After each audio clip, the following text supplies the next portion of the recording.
Our next suggestion is from viewer Ricca Day, who wants to know about the lair of the Lambton worm. And here at burialsandbeyond.com, there's a story entitled The Lambton Worm, Here Be Dragons. By the way, this is an 1890 illustration of the legend of the Lambton worm. And the anonymous author begins, County Durham, sometime in the 14th century.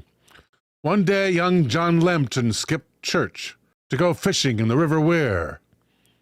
On his way to the riverbank, an old man approached him, or a witch, depending on the version, warning the young man not to continue, and that missing church could only lead to misfortune. Lambton sat on the bank as the churchgoers continued without him, catching nothing.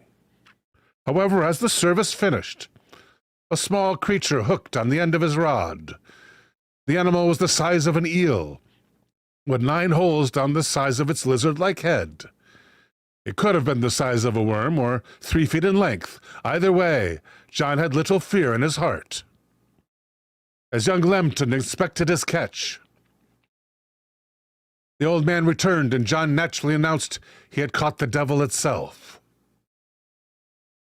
Hurling the aquatic creature into a well, he believed it to be destroyed, and continued about his life with little thought for his demonic eel encounter. As John grew up, he joined the Crusades, hoping to appease the acts of his rebellious childhood. However, the eel had not died, but it grew, becoming more fierce and vengeful with the passing years.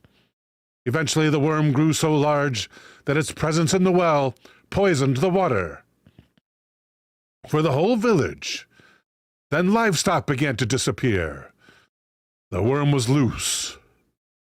The worm was no longer a sinister eel, but an enormous dominating beast that had grown so large that it wrapped itself around a local hill several times. The beast's devilish nature knew no bounds and terrorized the surrounding villagers, devouring sheep, frightening cows, so that they would no longer produce milk.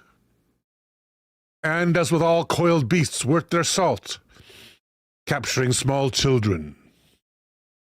With John Lambton away on his godly mission, the worm soon found its way to Lambton Castle, where his elderly father was left with the task of satiating the hellish beast.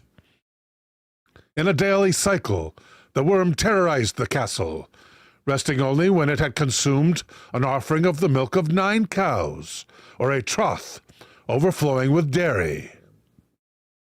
Old John Lambton, keen villagers, and valiant knights all tried to defeat the worm and its constant cycle of carnage, but to no avail.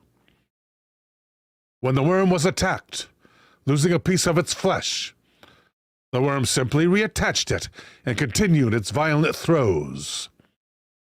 In response to such frustrating attacks, the worm coiled around its assailants, or simply coiled around trees, tearing them from the ground and brandishing them like weapons.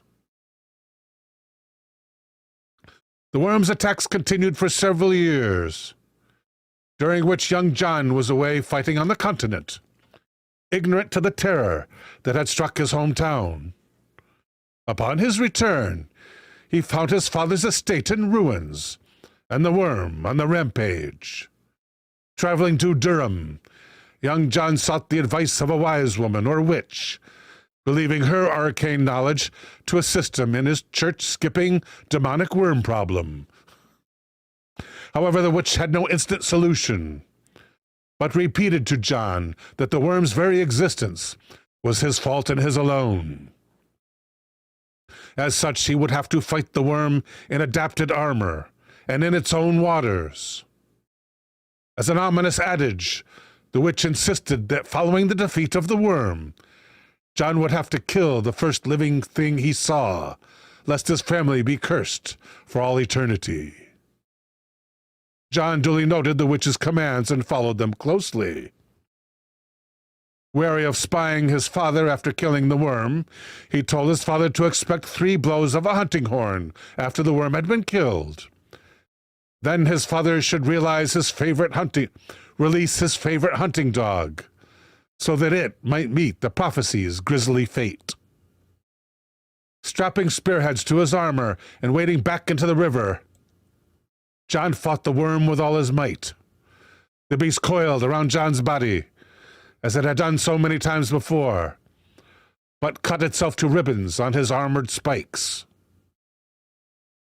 Chunks of the worm's flesh fell into the river, but were washed away too quickly for the animal to reattach them. Gradually and messily, the worm was at last defeated. As planned, John blew the hunting horn 3 times, waiting for his father to release the unwitting hound.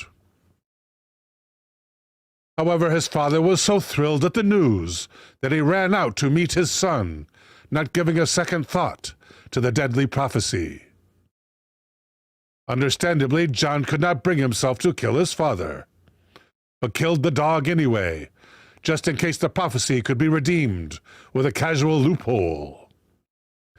Despite this, John was too late, and 9 generations of the Lambton family were cursed never to die peacefully in their beds.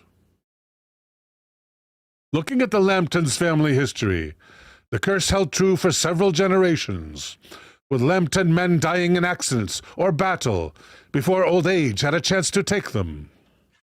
The story of the Lambton worm remains one of northeast England's most famous legends, offering inspiration for creative minds for centuries.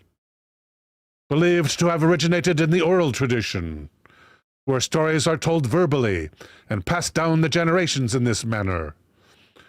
It was first published by historian Robert Surtees, who noted the traditional legend from narratrix Elizabeth Cockburn, who was described in Sir Walter Scott's 1847 work as an old wife in Offerton. Shortly after introducing Cockburn in his collection of traditional poems, he states that, quote, "she is, by her dull neighbors, supposed to be occasionally insane," end quote, going on to say that Elizabeth also has the propensity to see spirits. It is arguably the finest introduction in the whole book.